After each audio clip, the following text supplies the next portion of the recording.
Have you ever noticed how a closet full of things you never touch can make your shoulders ache? It's strange, isn't it? You walk past it every day, and somehow it pulls at you. Just a little. Not the hangers or the boxes, the weight of what's inside. Now think about a drawer you haven't opened in years. Maybe it's tucked away in a corner, filled with old letters, trinkets, postcards from someone you no longer speak to. You don't look at it, but you know it's there. That's what emotional baggage feels like after 60. Grudges you rehearse in the middle of the night. Regrets that whisper when you're trying to sleep. Old versions of yourself you keep trying to squeeze back into. It doesn't get lighter with age.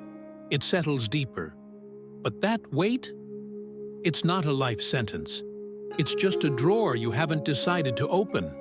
And sometimes, you don't need to open the drawer at all.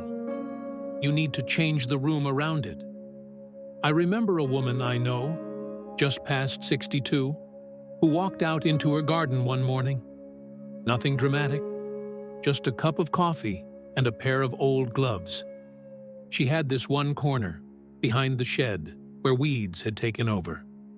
Brambles, thistles, a broken bird bath sunk into the mud. She started pulling, slowly at first, and as the roots came up, so did something else.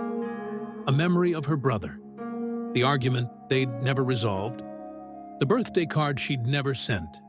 For 20 years, she'd carried that story like a stone in her pocket, but here, on her knees in the dirt, she wasn't trying to forgive him. She wasn't trying to decide anything.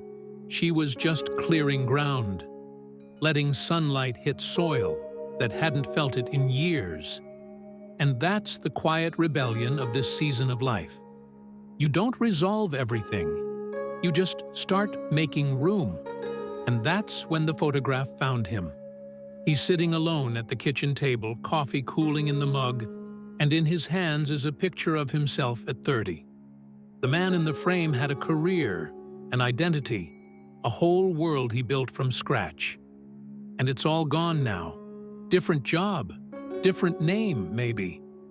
He holds the frame, and for a moment, it hurts. But then he whispers something, almost to himself. That was me. And this is me too. He doesn't put the photo away. He doesn't burn it. He just sets it on the table, lets it sit there beside his coffee. And something shifts. Not because the past changed, but because the room did. You can't erase emotional baggage, but you can rearrange it, like moving a heavy chair to let the light fall somewhere new. He takes another sip, and he feels lighter. Not because he let go, because he made space. And that's the quiet rebellion. After 60, the bravest act isn't a loud goodbye or a dramatic fire. It's one small, unspectacular choice at a time. You look at a letter, a memory, a grudge you've carried for decades, and you decide not to throw it away, but to set it down for a moment, just to see how it feels. The goal isn't to have an empty closet, but to breathe easier in the space you keep.